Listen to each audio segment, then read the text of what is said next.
I've known John for quite a while. I really can't remember when I first met him. It was probably in the 80s sometime, late, some point, you know. I mean, I remember being aware of his playing, you know, when he was with Miles and listening to his work on those records. And we've done a few record dates together over the years and some touring together. Well, you know, John's come from a, you know, diverse set of musical backgrounds, and he's covered a lot of different territory, you know. He's obviously very skilled in the traditional music and has enjoyed all kinds of contemporary music and things like that. So he's put together a very personal style that's kind of brought together that. He's got a very unique sound and a way of phrasing and, you know, identifiable style, which is what you want in a musician. You want to, you know, want to develop your own way of approaching the music, and he's certainly done that. The sound that he gets on the instrument, I think, is quite personal, you know. On this gig we're doing here, he's not using any effects at all. It's just straight guitar sound, and you know, he produces a sound out of the instrument that is really personal. So there's not really a leader in this. It's a mutually led thing, communal kind of thing. And other projects we've done have been with other musicians. We worked with Herbie Hancock's New Standard band that we recorded on that and toured. And we had a band with Joe Lovano and Al Foster, which was a lot of fun. I think John, you know, in the best of the tradition, is respectful of a musician's creative personal direction.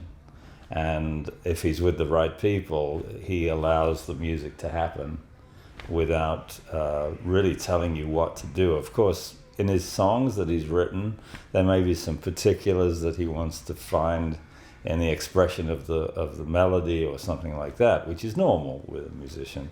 But when it comes to the actual improvisation, I think I find it something where it's I think it's something we probably both saw in Miles Davis's way of leading a band too, which was to really create a setting for the music, but once you've done that, really have confidence in the musicians that you're playing with, that they're going to find their own way, and give them the freedom to do that as well. And that's when you get the most out of a musician, when they're really free to express themselves in their own way. And I think John respects that, and that's why one of the reasons I like working with him and playing with him, you know. Well, jazz is an improvising tradition. It's from the very beginning, it was built around improvisation, and we choose different vehicles to improvise around. But you know, the idea is to find some music that suits the combination of people and that allows room for exploration each night, so that it has some opportunities to be approached in a fresh way, because you know, you don't want to just play the same thing every night, or at least I don't, and I don't think John does either. We're always looking to learn every night and to push, you know, what we did from the night before, learn from that and build on it. And of course, have a conversation in the music. Trust and respect in each other, and things that I feel are very important in general in life and society, you know, which I think this music at its best represents that, you know, the expression of who we are as human beings. The musical dialogue, of course, is between the musicians, but then, you know, what you're doing is telling a story to the public. You're telling a story through the music. You're telling a story about how you feel and different emotions that are being expressed in the music. And that's an important part of, really, the connection with the audience is very important, but not at the expense of playing down to them, you know. I mean, really finding a way to play your music with integrity and without compromise, but at the same time have it be communicating, you know, like with clarity and directness, they don't understand the mechanics of it, generally the public. They don't know what's going on. They don't know what chords you're playing, how it's working. But they get the emotion. They get the feeling of the music, and they get the feeling between the musicians on stage. Right. And I think that's what's the beauty of this, is that you have a chance to share that with the public. Yeah. I think what is a beautiful thing is when the audience has their own experience with the music. So you're not telling them what to feel.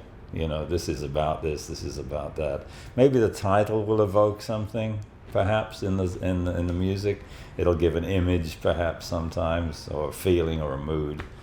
But to explain, okay, you're going to be hearing this and this and this, and this is what it means, and so on, I think that takes away something from the experience of the audience. They come with their experience of life. And through that experience, they hear the music and have their own images go on in their mind and their own feelings. And it's like the music is a catalyst which releases feelings in people. And those feelings are subjective, how you feel. Some person might cry, some people might feel joyful. I would much prefer if there's 20 people, I have 20 different experiences. Not everybody's supposed to feel the same thing. That's not how life works, When you're traveling together, it's like a family, and you're traveling through all these different environments and cultures and situations and airports and hotels and people. Some people, some places you arrive at, they're just so happy to see you. Other places, they're just like it's all business, and so you're dealing with different things. And it's one of the reasons why for me, it's very important to be with the right people in the group. That you have people who can handle diversity, can handle difficult situations. If you're on the road with a musician that's always complaining about every little thing, it's like it just makes things worse, But you have to be mature about it. You have to understand that life doesn't always go smoothly. And at the end of the day, you want to be in a good place to play music. That's the important thing. At the end of all the day's travel and all the things that you might have had to deal with, when you finally get up on stage, you just have to let all that go and immerse yourself in the experience and the music. And John is great at that. He really he gives his heart and soul to the music, and what more can you ask of a musician?